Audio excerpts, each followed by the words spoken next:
Welcome to ClayBrush Productions, and behind me is the latest Wacom Cintiq Pro 32. If you are a digital illustrator or if you do animation or designing, you must be familiar with the brand Wacom. If we talk about pen tablets, digital pen tablets or monitor pen tablets, Cintiq Pro 32 is, I think it is the biggest one out there or one of the biggest ones. And now I have the chance to review this machine for you in this video. But before that, let me give you a little introduction about the product. It's a display monitor pen tablet. It means that it has a monitor or a display which you need to connect with your computer. It doesn't have a mind of its own. That means it doesn't have a processor included in the box. However, Wacom also provides a processor unit for this particular model, which is available separately. So you can actually buy a CPU unit and fit directly into the Cintiq Pro 32 at the back. But today I'll connect this Cintiq Pro 32 with my iMac 5K. It's really special. There are only few number of display or monitor pen tablets in the market which have 4K resolution. If I talk about my experience with the Cintiq Pro models, I saw the biggest one in 2016. That was a Cintiq Pro 24, which was kept in Comic Con, and I had a chance to draw something and scribble something on that screen. At that moment I felt that nothing could be better than that machine. But this is now the 32 model. I am not used to working on such huge displays. The biggest one I have in my studio is a 22-inch Canvas Pro 22, and yeah, that is a pretty big display. But a 32-inch is, I think it's going to be difficult to fit on my desk. Opening this box and bringing stuff out is going to be really hectic if I'm doing it alone, and I'm doing it alone. Let's do this.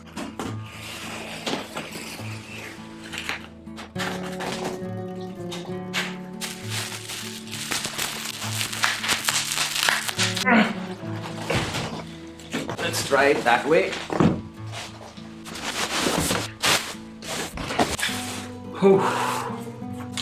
Wow, it's a brand new product. This is the installation guide. It's a pictorial representation of how you need to install the product, how you need to set it up on your table. It's all here. The upper part of this box, it's a protection cover, and it has all these wires. Okay, now this is the huge challenge to pull this thing out without damaging it because I don't want to drop this thing. It is super expensive. Yeah, pretty smooth. A few months back, Wacom had sent me a Cintiq Pro 32 earlier, and that unit was already unboxed. But this unit is completely brand new, and I'm the first person opening it. This is a really special feeling, I can tell you that. It's like buying a new car. Having something like this is much more special than buying a car.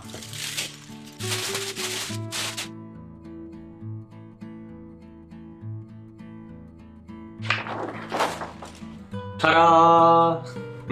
Wow! So at the back there are two legs. Although the full body of the display is made out of plastic, this is all plastic, but this is really nice, premium, good quality plastic. You can't really question about the rigidity and the premiumness of it. This is hard, and this is going to be there for a lot of years. Nothing is going to happen unless you drop it. The next step is setting this tablet on my desk, and for that I need to clear all this stuff out because this is a 32-inch thing and it needs huge space. I think I have to place it just like this on my desk with these legs open because I haven't been provided an Ergotron arm with this thing, so I'll have to work it out. This thing is really heavy, so I had to be extra careful while lifting it. Like I told you earlier, I'm going to connect the Cintiq Pro 32 with my iMac through a USB-C cable. You can also connect it with your computer through HDMI cable and also display ports. To make the Pro Pen 2 function properly, I also had to connect the USB cable.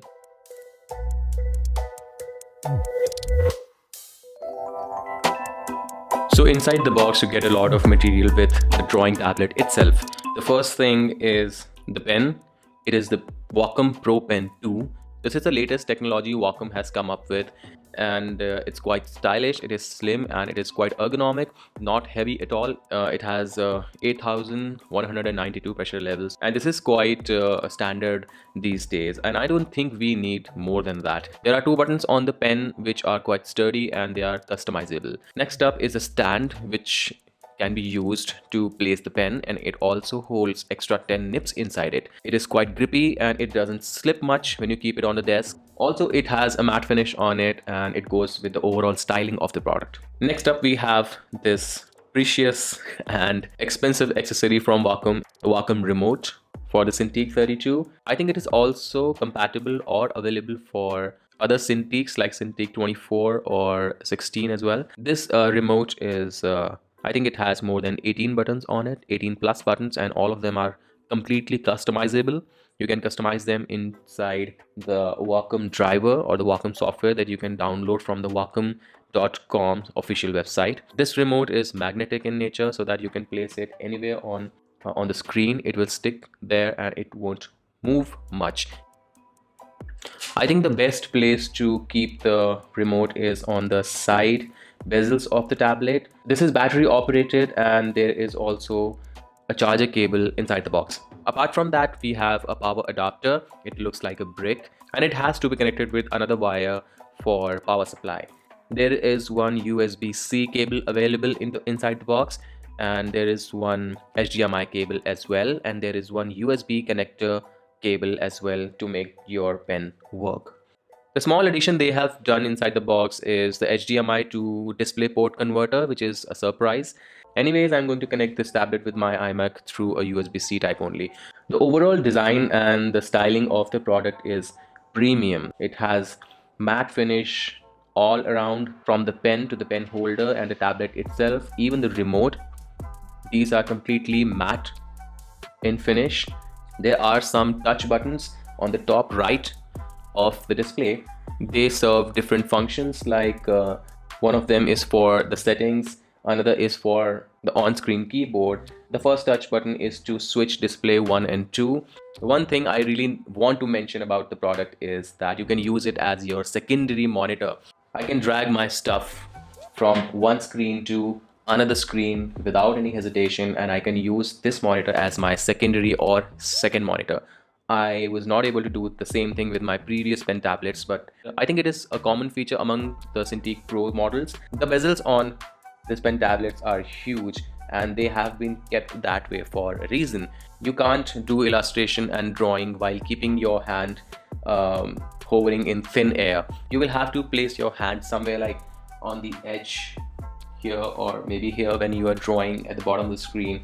Next, I want to talk about the display or the screen. This is a 32-inch screen and the resolution is 4K, and it is pretty justified because this huge display cannot be with a lower resolution, because this is not a television, this is a drawing tablet. So whenever we are making art, we will have to look very closely and keenly inside the screen. That's why the resolution has been kept to a larger number, which is 4K. It is pretty hard to find pixels even when you look closely. Beautiful. Over the screen there is a very thin glass. This is, I think, etched glass or something. Matte touch. This is not glossy. One more thing about this etched glass, which I have just read on Wacom's official website, is that this etched glass is much thinner than before, and it also helps in the regeneration of colors.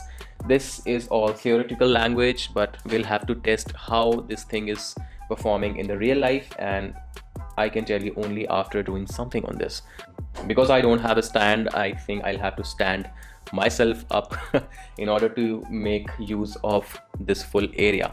In terms of color accuracy, it is 99% Adobe RGB, which is the highest of all in the class of monitor pen tablets. In this department of color regeneration and color accuracy, Wacom Cintiq Pro series excels. I just love the color regeneration on this one, and I can completely bank on this display if I am working on a project related to color accuracy or color correction in a video or something. The full 32-inch display is touch screen as well, so you can use the touch screen for zoom in or out or for rotation and also for usual computer tasks like opening and closing a folder or something. But I have to mention here that it's not as good as your cell phone screen. I mean, yeah, it is responsive, but it is not as crisp and as good as, normal touch screens. If you ask me personally, I would rather not use a touch screen because it's a bit glitchy,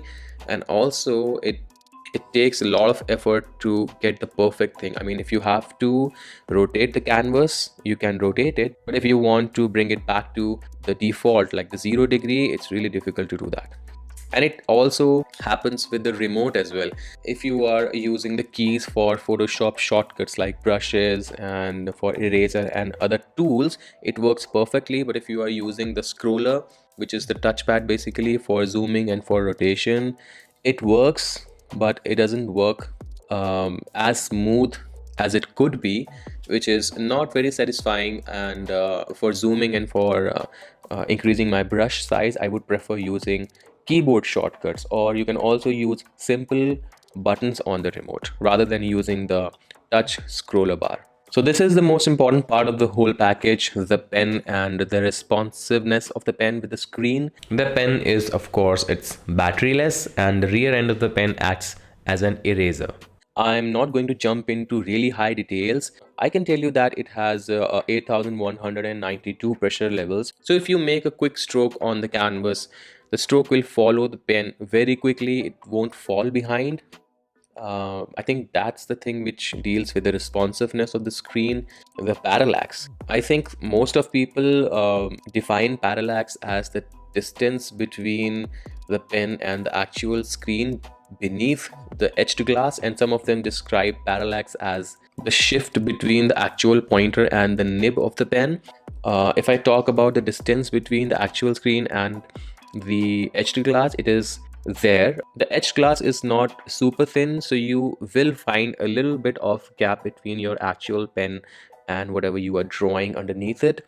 The surface of the screen is not glossy. It gives you a feeling of like drawing on a paper. Not exactly as rough as paper, but somewhere in between a glossy screen and a paper. At this point, I realized that it was quite difficult to work on Cintiq Pro 32 while standing. I mean, you have to have an ergotron if you want to work for hours.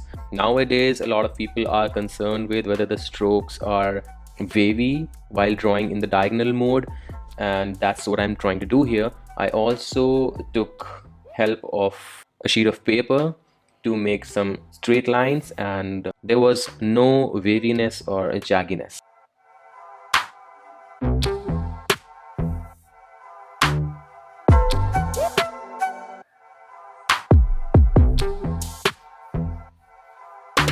This Pro Pen 2, it also has tilt function feature, and it has been there with Wacom pens like I told you before. This tilt functionality is useful for those who like to work like a proper traditional artist to create certain effects and shades like pencil and charcoal. You can make use of this tilt functionality. The tilt functionality works properly. I would say it's 90% accurate because it's still a digital medium, so it can't really match the accuracy of a traditional pencil or a charcoal. But still, the tilt functionality is best in the class. You can use it during your professional projects like illustrations and creating certain textures in animations.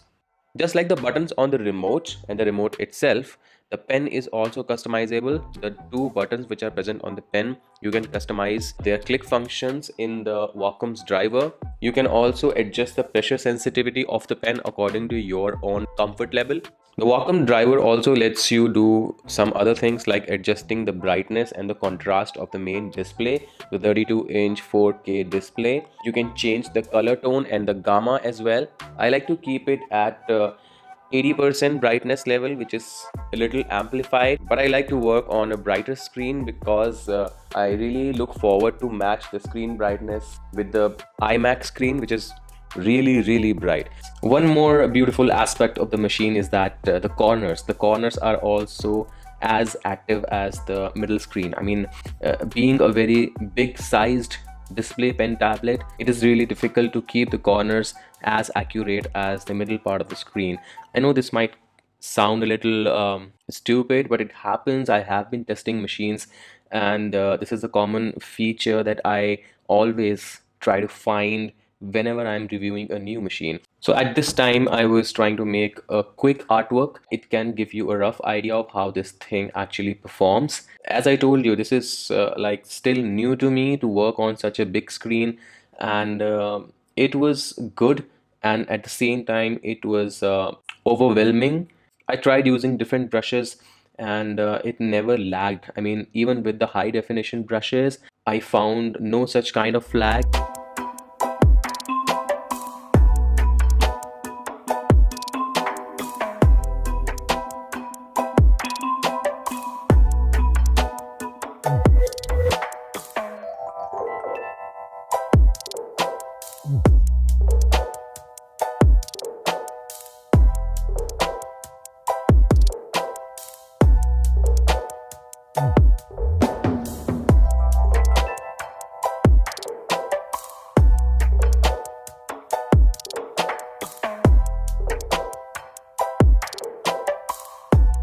This machine is full of surprises, and I felt that after looking around it, and what I found was a 3.5 mm audio jack, 4 USB 3 ports, and a memory card reader. This is going to be 4.9 out of 5. Actually, it was not that much difficult to give that high score to this machine because this is the most premium, top of the line product from Wacom. I gave it 4.9 not only because this is the most expensive one, but because the quality, the premiumness is there. It is not that I'm just talking about it. The product reflects the kind of craftsmanship and dedication that Wacom has shown into this product. But of course, like I always say, that nothing is perfect. You have to buy something like an ergotron or another expensive equipment like a stand or something to raise it up, just like I told you in the video. But if you are using it while standing, like I did in my video, there is no such problem. But I believe that we artists, we like to be in our comfort zone and create artworks and illustrations while sitting and sipping our coffee. I would suggest that go for an ergotron or something. And those ergotrons and those stands are not coming cheap. They are premium, like the product itself. I won't deny that if I had the money, I would definitely go for the product. Actually, it is one of my aspirations, and I think maybe next year I'm going to there will be several other videos where I'll be making artworks and animations by using this Cintiq Pro 32. If I talk about the Cintiq Pro lineup from Wacom, the first thought which comes to our mind is that they are going to be expensive, and that's not completely false. But I want to tell you that if you're looking forward to buy a Cintiq Pro, then you don't have to go for the biggest one. Even if you are a professional, you can also go for Cintiq Pro 16 and Cintiq Pro 24. They are as good as this one, maybe a little lesser, but they are like 99.9% the same product. They are just smaller in size. Also, if you are looking forward to buy more affordable machines, you can also look forward to Wacom's Cintiq series, not the Cintiq Pro series. The last Wacom tablet I tested on my channel was the Cintiq 16, which is I think quite affordable if I compare it to Cintiq Pro 16. So if you have any question or any kind of a suggestion, you can write in the comment section. It is always open for you. If you like this video, you can hit the like button, and you can also share this video whoever is looking forward to buy a Cintiq Pro 32 or any other Cintiq model. The most important thing is, if you haven't subscribed to my channel, please subscribe it, and also hit the bell icon so that you will get the notifications whenever I upload new videos.